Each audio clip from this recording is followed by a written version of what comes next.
Good day and welcome back to another episode of the Basics of EORZEA series. You might have noticed on the thumbnail, well, there's one hell of a lot of icons. This is portions of the different systems that you can find within the main menu, something that easily overwhelms even more experienced players. During this video we're gonna be giving each of them a brief rundown in order to explain what each of them actually does, which one you can partially ignore and which ones are actually important. A quick note before we start with the actual run-through, in case you didn't know, if you press any of the main menu buttons down in the right corner, you open character for instance, you see all these different things such as stance or currency. You can actually drag that name in order to create a keybind of it. That is what we have done in this video in order to visually represent each one of them. We're gonna be going over them in the categorical order. So you can start by going into character, we'll start with stance, work our way downwards, and then go into the next section, starting from top to bottom. We're gonna be starting with stance. This is simply drawing out your weapon in a sort of attack animation, nothing fancy. Clicking on next actions and traits will take you into the equivalence of a spellbook in other games. In here you can find class specific abilities, but also role specific one along with passives, etc. Going down you can also see the main commands in general. The main commands are, once again, what we're actually covering in this video. The next one is currency. It's simply a quick way of bringing up showing you your current resources or different tomestones, things you generally buy gear for. Pressing character will simply take you to your character sheet. An easier way to do this is simply pressing C in most of the time unless you rebound it. This is good to know, you're always gonna need access to this in order to check everything between stats to your different progresses within different jobs, etc. Going into the armorishes will take you into the specific part of your inventory that covers all your actually equipable items. So everything from chest pieces to weapons to soul crystals. Chocobo saddlebag is an extra sort of small inventory you will unlock later on, roughly around level 20 to 30. Here you can store items on the go. Think of it as a portable bag, or portable bank for that matter. The next is the companion slot. Here you can find your chocobo mainly, showing you everything between which skills it have unlocked in combat mode to what it's currently wearing, along with its color. Pressing minion guide will bring you up, well, essentially all the pets you acquired. You can scroll through different pages and just look through all of the minions you currently have. You can also set summon a random one if you want, by the bottom at the down left. Pushing fashion accessories will unlock your fashion accessory page. These are items you have to then drag onto your bar, you activate them and you get a, well, special effect for a while. In this case, I'm pulling out a parasol. Next one we have the blue magic spellbook. This is a subject on its own. It's in all honesty better you just go and check up a blue mage guide. It's not something I'm comfortable enough speaking about. PvP profile. Here you can get all the information you need in regards to PvP, both setting up the abilities you have to choose from when it comes to PvP, but also checking over your statistics and whatnot. The goal saucer button will take you to all things related to the goal saucer, everything from chocobo racing, current MGP amounts, cardex and mahjong. Pressing the achievements tab will bring up the achievement page. Here you can look through all your different sort of achievements throughout the game, keep track of what you've done in previous instances, alongside with what you could aim for the future ones. You can use extensive filter variations here to see which sort of achievements grant you, for instance, items or titles. Hall of the Novice is something positive. It will be covered in a different video. I can't use it on the class I'm currently playing, but you'll see soon enough. Recommendations will bring up a short menu based on which section you mark up top, different activities suited for your character. Key items will bring forth items normally associated with either quests or standalone systems. Like these clan bills are hunting missions you could think about. Collection brings a small amount of items that are essentially no longer in use, you could say. Well, they're still there serving as sort of a vanity flair, if anything. Journal is simply bringing up your quest log, normally bound to J.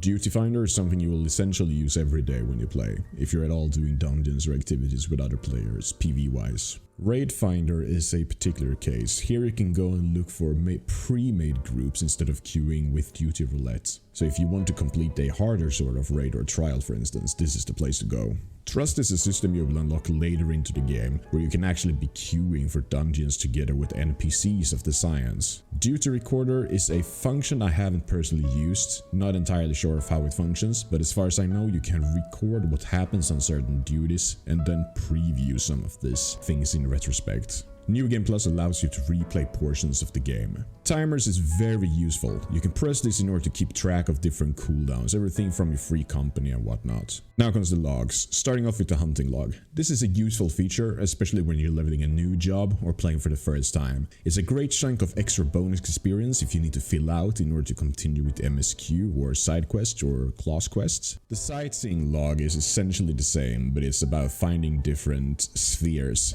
located at random places in the world and do /lookouts in order to achieve some experience. Next one is the crafting log. Basically the way it sounds. Here you can find all your sort of, well, different crafting aspects of the game, recipes you unlocked and whatnot. And the same thing goes for the gathering log.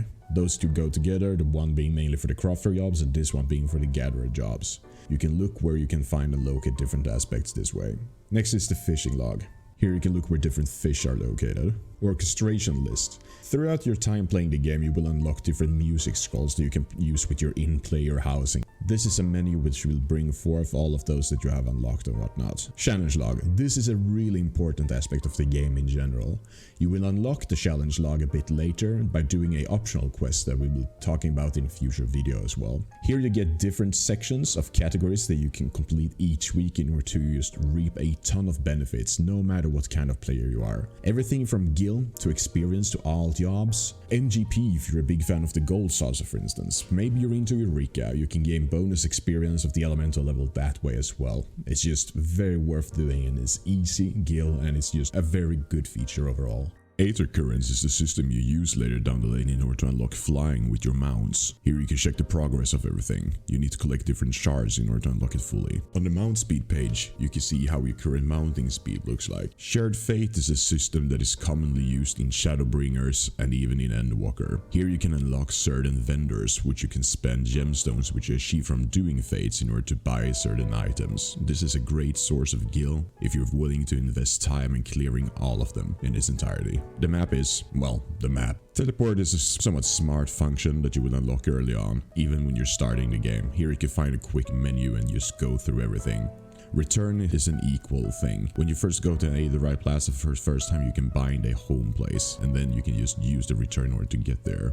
Party members, well, as it dictates, you're gonna be able to see all the different party members when you're in a party. If there's no other party members, you'll see yourself here. The party finder is a pre-made sort of setting, just like the raid finder, but for different settings. Here you can do a variety of different options, everything from dungeons to trials, but also misc options like finding people to do fates together with or even treasure hunting. Signs are very useful when you're raiding and playing in a group. Like showing here, you can put a marker up on the door which actually functions as target. Here you see a 5 on it and then removed.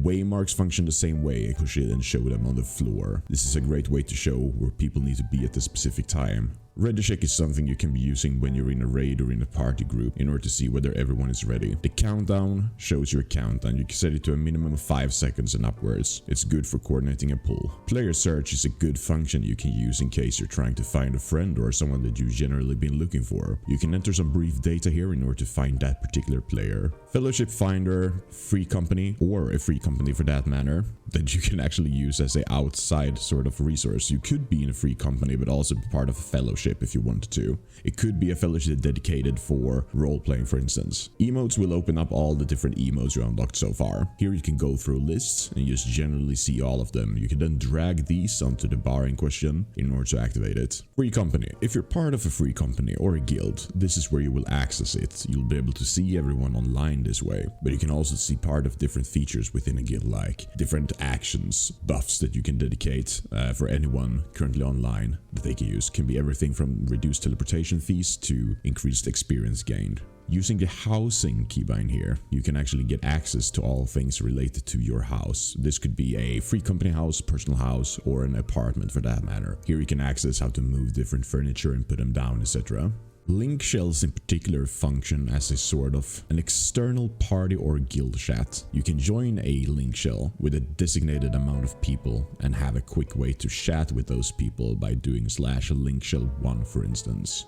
The same goes for its big brother, the cross-world link shell. You can be using this and join together with people from different servers and then talk cross-server. And here is the fellowships that you're actually part of as part of the fellowship finder from earlier. The friend list, as the name dictates. This is a good way and a quick way to spot all the different people that you've been added to your friend list over time. Contacts. This gives you a very brief rundown of people you recently played with. Maybe you forgot the name of a certain person that you wanted to add as a friend, for instance. You can go here and recently check who you played with. Blacklist provides your ignore list, is a good way to put it. People you actively chosen you don't want to play with anymore. The support desk is a good feature for anyone feeling a bit lost or in need of help. You can go and press onto this and you get access to the support desk menu, and here you can see some different inputs from the admins, developers, etc.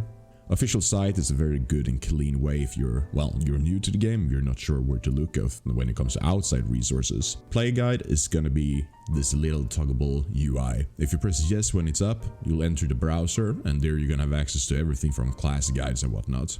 Active help is actually really important and it's really easy to use as well. If there's a certain feature you're wondering about or you forgot about, you're going to be able to access these small windows that have been popping up all throughout your journey in EORZEA, almost like a recap. Character configuration is just an important part of the option features. When you press escape normally, you can see both character and system configurations. This takes you straight into the character configuration portion. And the same goes for the system configuration as well. You can easily find your way to the most default and baseline sort of settings in the system. You can also access the HUD layout real quick from here.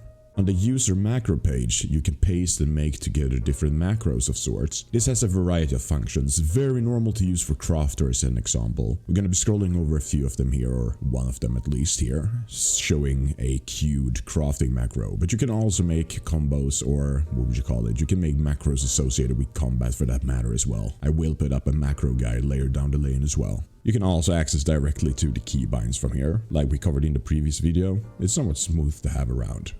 Now you may notice there's actually an empty slot here, and that's one of the only things that you actually can't drag out, and that's the license portion. It's not important unless you're actually participating and when you're actually gonna need to have access to the different licenses, etc. And finally we got the logout and the exit button. Alright, and that's the video. I hope you learned something new today. I know for sure that I did. If you liked this video, feel free to like and subscribe. Until next time, goodbye.